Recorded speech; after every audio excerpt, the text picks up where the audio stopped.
Bon matin, mes amis, mon nom est Paul Régimbal, comme d'habitude, je n'ai pas changé. Et puis, je suis un être humain. On a déjà plusieurs petites capsules vidéo de faites, puis je pense que ce serait bien, avant de passer à la 8e, 9e étape, qui sont des étapes de la réparation, des amendes honorables.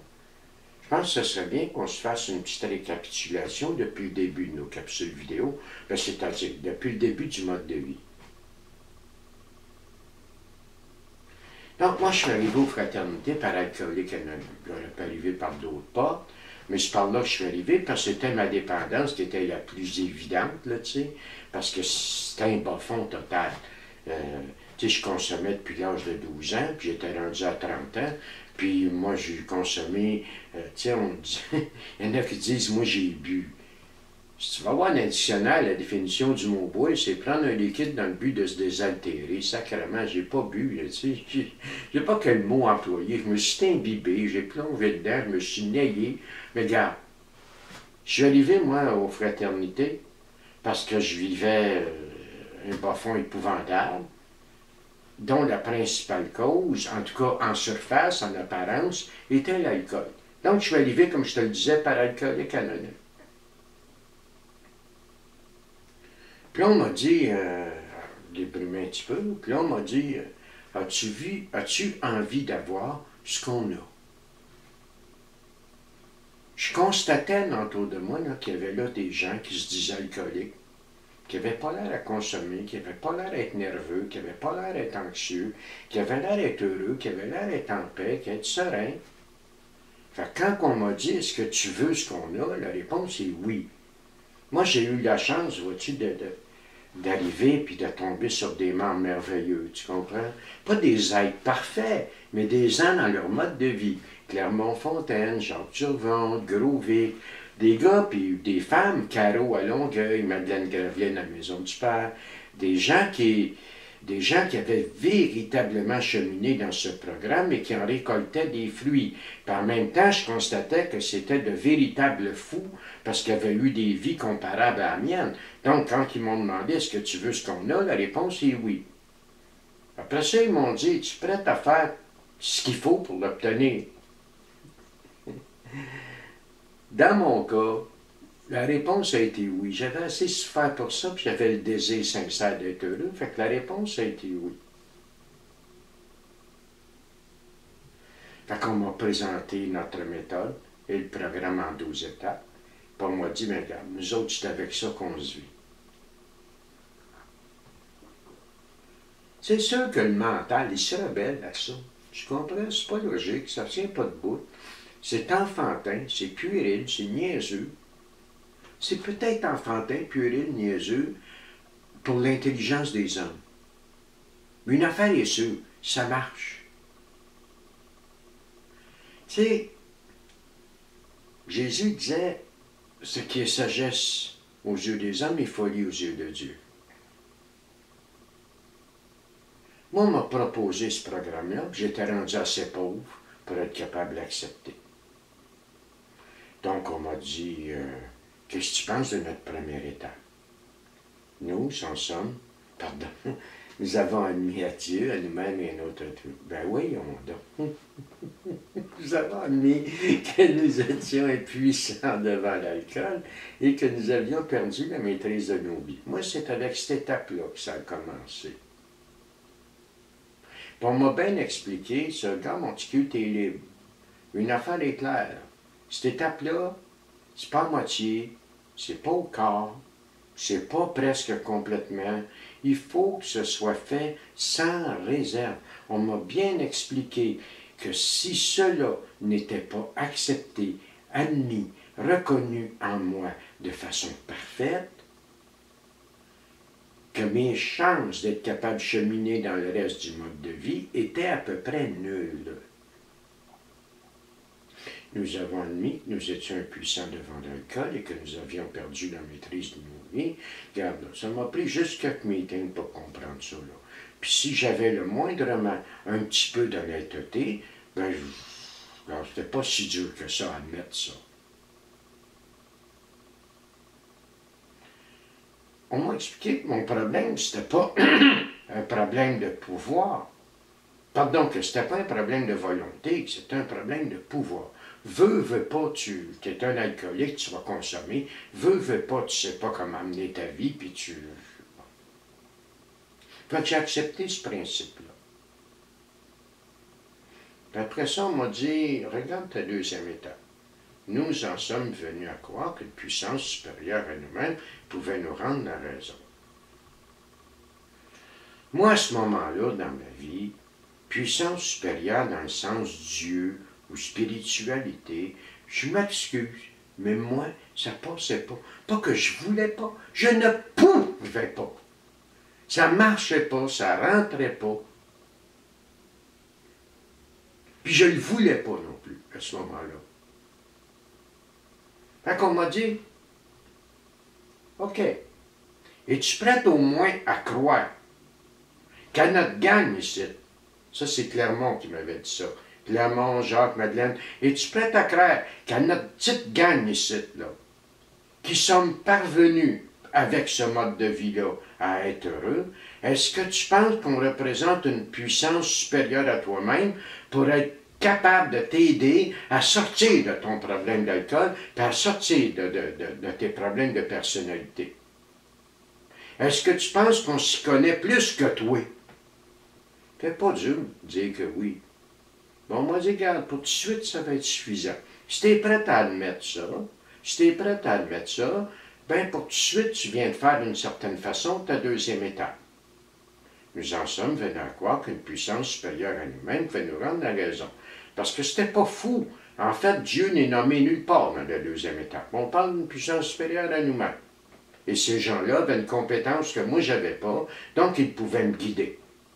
Puis là, on m'a dit, si c'est vrai que tu en viens à croire qu'une puissance supérieure à toi-même peut te rendre la raison pour nous autres, est-ce que tu es prêt à faire tout ce qu'on va te dire? Fermer ta gueule, puis le faire. Oh, triste. J'ai dit, OK. Puis là, on m'a expliqué que la première chose qu'ils avaient fait, eux autres, troisième étape, nous avons décidé de confier nos vies et nos volontés aux soins de Dieu, tels que nous le concevions. Là, on m'a expliqué qu'une vie vécue selon ma volonté personnelle ne pouvait qu'être difficilement couronnée de succès, que mes chances d'être heureux avec ça étaient fort minces. On m'a ramené à mon gros livre, on m'a envoyé lire des choses. En passant, je te recommande fortement de le lire. Ben, lis la littérature de ta fraternité, en tout cas. Parce que dans la littérature, il y a la sagesse de la fraternité, l'accumulation de la sagesse. Nous avons décidé de confier nos vies aux soins de Dieu, tels que nous le concevions, nos vies et nos volontés. On m'a expliqué que regarde, tu n'y parviens pas à la gérer convenablement ta vie. Fait qu'on s'y met à parler de spirituel. Dieu tel que je le conçois, à ce moment-là dans ma vie, c'était une chose, c'était une base, c'était une petite étincelle. C'est venu suite à des discussions. Puis avec la mise en pratique du programme, ça s'est mis à... Mais la première chose qu'il a fallu que je fasse, c'est de prendre une décision. Ma volonté personnelle, mon égocentrisme, mon grand moi, ça ne marchait pas. Je garde là, ça faisait 30 ans dans ma vie que j'essayais de vivre avec ça, et le résultat était nul. Qu'est-ce que j'avais à perdre? Elle l'essayait. Eux autres en qui je croyais, ils l'avaient fait, et leur vie avait diamétralement changé. Ils avaient connu un réveil spirituel. Même si c'était pas logique, il semblerait que ça marchait. Fait que j'ai décidé de faire ça. Fait qu'ils m'ont dit, OK, on va aller faire la grande opération. Tu as besoin de soins intensifs, Là, on était aux étapes de base avant l'opération. On va aller à la grande opération, 4e et 5e étape. Nous avons courageusement procédé à un inventaire moral minutieux de nous-mêmes et nous avons avoué à Dieu, nous-mêmes, un autre être humain, la nature exacte de nos torts. Au point. Ça, c'est des heures et des heures de travail, d'investissement, de méditation, de réflexion profonde, de partage avec les gens en qui j'avais une foi, si tu veux, en qui je croyais, parce que ces gens-là vivaient ce que moi je voulais avoir. J'ai fait un retour sur toute ma vie, tu comprends? Descendu aux enfers, je suis allé la voir. Et là, j'ai compris véritablement ce que voulait dire en profondeur la perte de maîtrise de nos vies. J'ai compris ce que ça voulait dire que mener une vie selon mon volonté personnelle pouvait difficilement couronner de succès. J'ai compris où ça menait le ressentiment, l'apitoiement, le ci, le ça. Même si j'avais raison, même si c'était pour des causes justes, et c'est vrai que j'avais été injustement traité, dans n'importe quelle circonstance, le ressentiment, l'apitoiement, le victimisme, la culpabilité, la jalousie, ça ne peut mener qu'au malheur. Point, parce que c'est anti-spirituel. Là, j'ai commencé à comprendre un tas de choses, mais un tas d'affaires. Puis en 5e étape, ben, j'ai tout mis ça en lumière, tu comprends? Puis on m'a proposé de faire 6e, 7e étape, qui sont les 2 étapes de la pacification, on vient d'en parler. Quand je suis sorti de là, j'étais vraiment plus le même gars que quand j'étais arrivé. J'étais écoulé du temps, là. Quelques années, en tout et partout. Peut-être 1 an et demi, 2 ans. Mais je constatais qu'il s'était fait beaucoup de chemin. Tu sais, dans les promesses, quand on dit « vous serez surpris du résultat », avant même d'avoir parcouru la moitié du chemin, il fallait que je reconnaisse que c'était vrai. Il y avait tellement de luttes qui avaient cessé dans Paul. J'étais tellement plus présent. Je m'habitais, je me vivais, j'étais en survie, là. Je me goûtais, je me ressentais, et j'étais capable d'aller à l'intérieur, voir mon petit enfant intérieur. J'étais capable d'avoir un contact conscient avec Dieu. J'avais une vision de moi-même, des autres et de la vie, déjà diamétralement opposée à ce qu'elle était avant. Puis là, on m'a dit, c'est beau tout ça, mon petit père. Mais là, tu te dois de réparer. Ce qui va être le sujet de notre prochaine capsule vidéo. Réparer. Écoute, je voulais juste faire un petit survol comme ça, avant d'arriver à 8e et 9e étape, qui va être notre prochaine capsule vidéo. Pourquoi j'ai fait ça?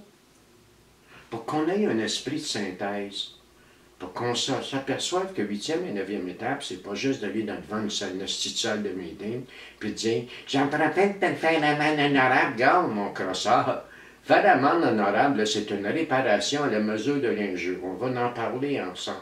On va en parler pas plus tard que lors de la prochaine capsule. Le mode de vie, il est simple, mais il est rigoureux. Nous aurions aimé connaître un programme plus facile ou plus doux. C'est pas doux, puis c'est pas facile. C'est rigoureux. Mais si tu veux ce qu'on a, tu n'auras pas de misère à le faire. Fait qu'écoute, je te souhaite une belle journée ensoleillée, puis c'est ça. Prends soin de toi, puis on se reparle au prochain coup. Bye bye!